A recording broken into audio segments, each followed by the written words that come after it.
evening, everyone. It's been a long time, and several weeks since we've had our last taping of chapter 6, I believe. And I'm back with the author of Date Smart and the workbook, Akila Todd. And we are here to discuss several chapters this time. And we're going to cover topics such as contempt or content, you would if you really loved me, confrontation, transforming disrespect to respect, can I let go, do I love myself enough to demand to be treated better, at God appointed time, can I wait, the Spider-Man syndrome, is he joking, and teach him how to treat you, is he teachable? Okay, with that said, welcome, Akila. It's great to see you again and Thank back you. at our project here. Yes, good to be back. Okay, we're going to start off with chapter 7, which talks about sex outside of marriage. The Bible tells us that sex is a gift that God gives to married people for their mutual enjoyment. And it's in Proverbs, Hebrews, Corinthians, and so forth. Question 1. What occurred in your dating life that inspired you to write chapter 7? Wow, that's an excellent question. What occurred in my dating life that inspired me to write chapter 7? Honestly, because it does talk about sex outside of marriage. And when I did that before, because I did in church all my life, and so I can really relate to God's daughters who are Christians, and so it doesn't come across condemning, but the maturity of reading the Bible and having a relationship with God, and then understanding His standard, Right. so that the biblical standard is to not have sex outside of, and it's such a part of what we do as Christian ladies. Exactly. It is such a part of what we do, and not really obeying that standard, having sex. And so it is in the book. It's in my last book because it's something for us to learn the biblical standard, God's standard, and to obey that practice. Yes, Exactly. and obey God, what He's telling us to do, because we run our witness.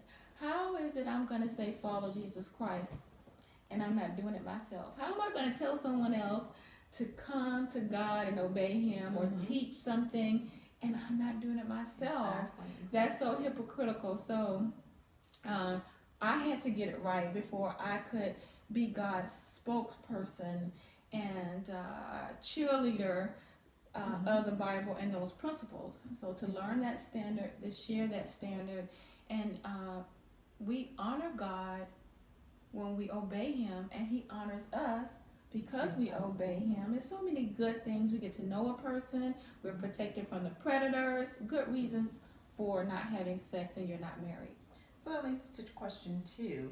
What are some ramifications of fornicating? Wow, ramifications of fornicating. You can have STDs, and you can get that in marriage too, but at least it's a less chance of the more people you have sex with, the more partners. Right. It Exactly. elevates the chance. Right. Being heartbroken because you're thinking this is going somewhere, and that was my situation.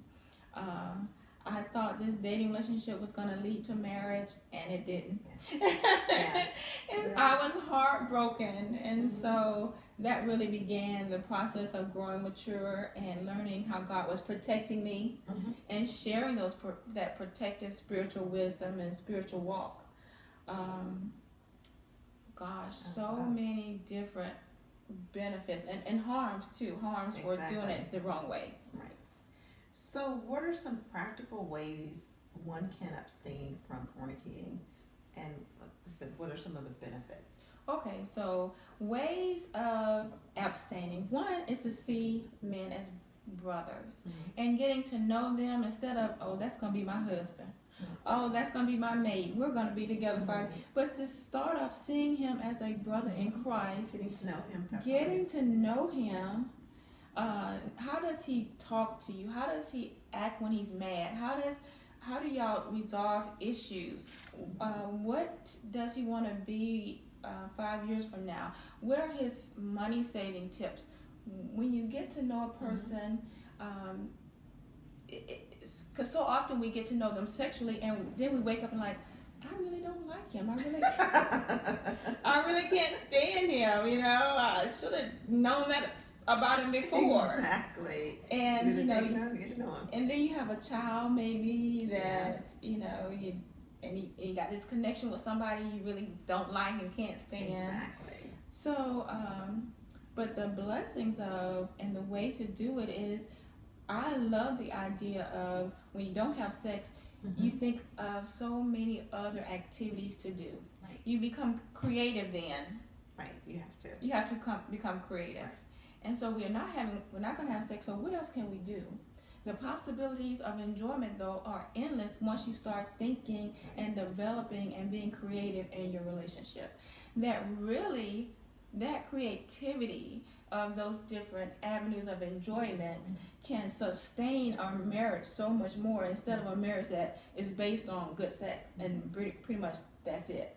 Because that's gonna grow. It really will, and you're gonna want something else. Yes. What else you got to sustain this thing? Absolutely nothing else. So, yeah. Okay. So, based on your research, why have women become so accommodating in that if she doesn't engage in intimacy prior to marriage, she has this fear of losing him?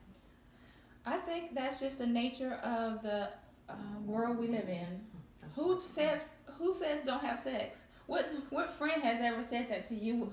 Who have you ever said that to? Instead, we say, "Oh, this is so good." Even as Christian girls, as Christian daughters of God, we don't talk about it. We don't practice that standard. So it's the norm to do it, to go against what God has said is right. Right. So we're getting so far away from God's principles, it's difficult for us to figure out how to get back. Exactly. And so we're just doing whatever pleases us. We're in the world and we're of the world. And we are definitely doing what pleases us instead of having self-control, self-restraint. Yeah. You know, it's better to obey God than to disobey Him. But what I love about it, you know, my situation, it hurt so much, I had to try something different. So, daughters of God, I really inspire you to, when your relationship is really bad and hurtful and, you know, it's not working, try God's way, because it does protect you. It brings you joy and happiness and peace. Yes, definitely. And that temporary pleasure, I know that temporary pleasure, it's a sin, but it's just a temporary pleasure. But doing it God's way gives you a lasting pleasure. A permanent pleasure. And I don't think we talk about that enough and stress that enough. The benefit of not doing it. Who talks about that?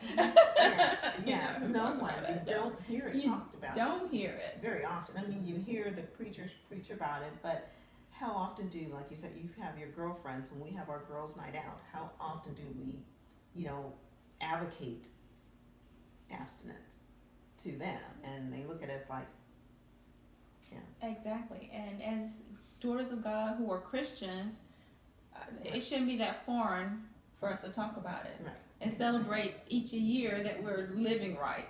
Exactly. We need to start that movement. I think we have. These videos, I think, are very instrumental. I've gotten so much feedback and positive feedback about what women are learning from your book and from the videos and all. So I think we're starting that movement. I think so too. Yes. Okay. So what are some of the manipulative games that men play in order to achieve their end goal in this arena? Oh my gosh, so the biggest thing I hear these days is we're going to get married. We're going to get married anyway, so why not? What's the big deal? I'm going to marry you. Well, then do, because only marriage gains access. Yes. It's on lockdown until marriage. Yes. And so that way you're not manipulated by those words that is just manipulation. In your book, I believe it was in chapter 8, you stated, I think it was Roman, after a dinner, you guys came back from dinner, you were at your place, and he said something to you that made you think, is he really after me, or does he really love me and want to marry me? And or no, he said he wanted to hold out. He was going to hold out. Yes. So I hear that a lot from men. Oh my gosh, exactly. Roman said, and we were having dinner, and he told me that what he would do, because he was saying that the number of men to women is so slim that, it's hard for women to hold out, that like they live in fear, they have to do it to keep a man. And so he said what he would do sometimes is say to her, the lady he was dating, I'm not having sex to marriage. And she would impress upon him, oh yes you will, you're going to want some of this. They would have sex, because she would insist that they have sex, and they would have sex, and he wouldn't call her ever again, because that was his scheme to get easy sex in the first place. Right. So know the schemes, lady. Right. And lately I've heard a lot of men, even my age, in the 50s, saying that, and I'm thinking, okay, you're playing one of those manipulative games. Go home. Right, or just, okay, good, I'm glad you feel that way, then let's continue to date on that one accord, so, Exactly. Okay, in chapter 8 you talk about transformation. When does transformation take place relative to teaching a man to respect us as daughters of God?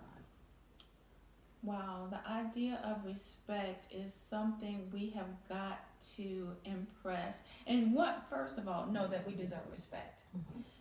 As daughters of God, you've got to know that you deserve respect, that you have self-worth, and that you can ask for a person to respect you. And then the idea of communicating what is disrespectful, and not talking about him behind his back and with your friends, but really talking to him about what is disrespectful.